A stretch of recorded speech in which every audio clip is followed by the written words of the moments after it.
fait 25 ans presque que je travaille à l'hôpital public à Paris et ça fait 25 ans que l'hôpital se dégrade.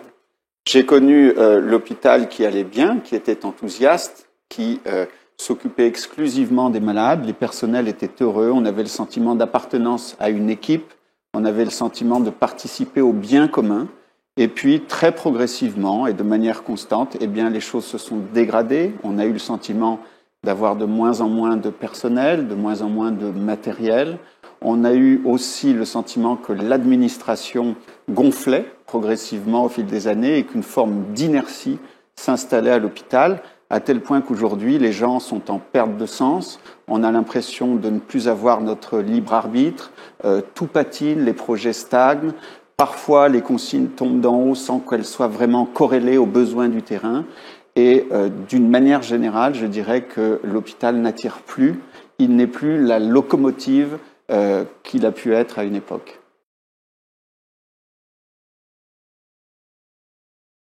Bien sûr, j'en veux pour preuve que beaucoup de postes vacants, que ce soit chez les médecins ou les infirmières, eh bien, restent vacants, alors qu'on essaye de prendre des mesures qui d'ailleurs souvent sont des rustines. Nous avons actuellement beaucoup de lits qui sont fermés par manque de personnel. À titre d'exemple, dans le service d'urologie dans lequel je travaille à l'hôpital Cochin, depuis 6 mois maintenant, l'activité est réduite de 50% au bloc parce que nous n'avons plus d'infirmières de bloc.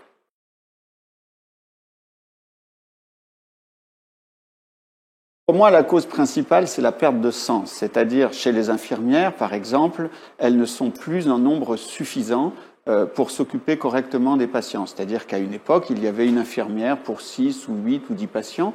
Aujourd'hui, c'est plutôt une infirmière pour 12 ou 15 patients, ce qui fait qu'elles sont débordées, ce qui fait en plus de ça qu'il y a des carences un peu partout. Donc on leur demande d'aller dans un service A, puis dans un service B, puis dans un service C, où elles ne connaissent pas forcément les équipes. Donc il y a une rupture en fait sur la continuité des soins, et les gens ne travaillent plus convenablement. Donc je crois que les conditions de travail sont devenues très difficiles. À ceci s'ajoute une inertie qui est terrible, où le moindre projet qui pourrait éventuellement prendre forme en quelques jours met des mois, si ce n'est des années, à aboutir, et d'ailleurs, le plus souvent, il n'aboutit plus. Donc tout l'hôpital s'est figé et est devenu complètement sclérosé.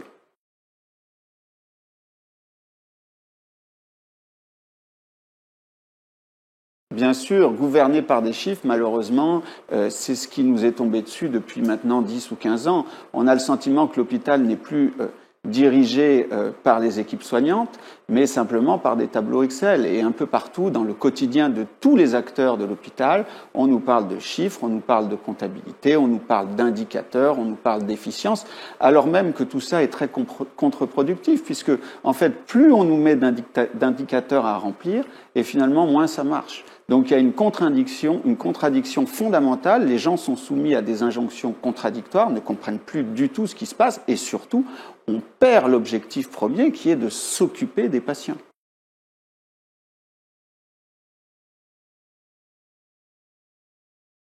L'hôpital se portera mieux lorsque la médecine autour de l'hôpital se portera mieux aussi.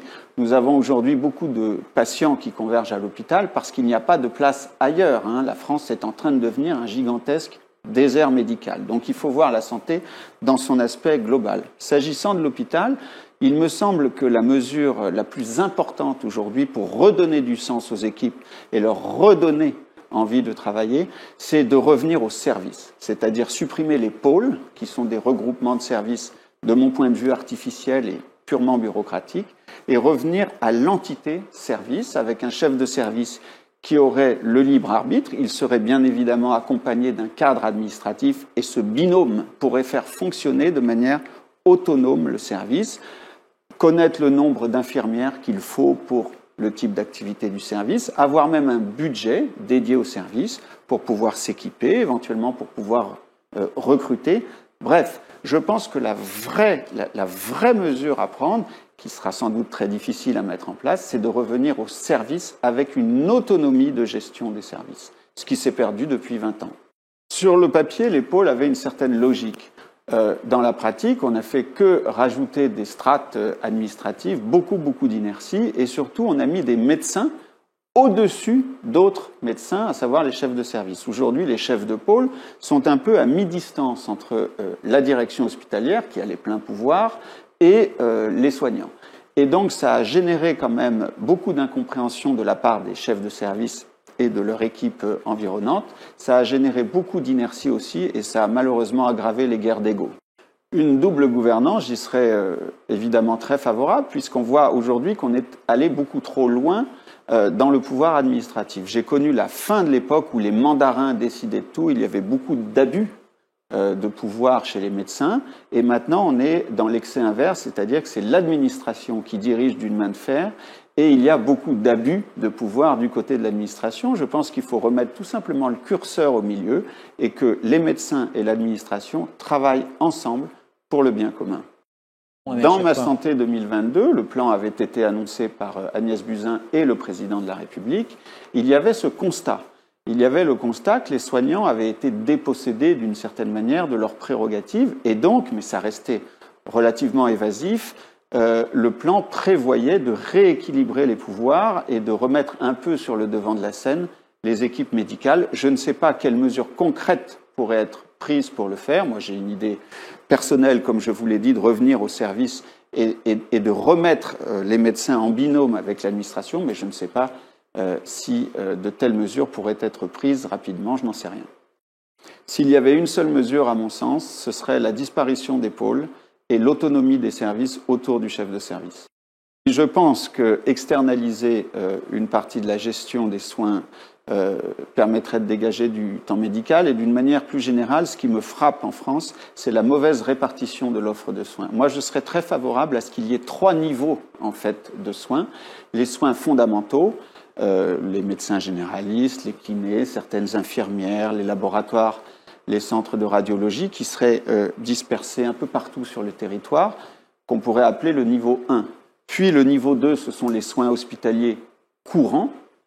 Et le niveau 3 serait donc l'équivalent du CHU actuel, uniquement les centres de référence, dont le nombre serait donc très réduit, puisqu'à Paris, on pourrait envisager 2 ou 3 structures de ce type seulement.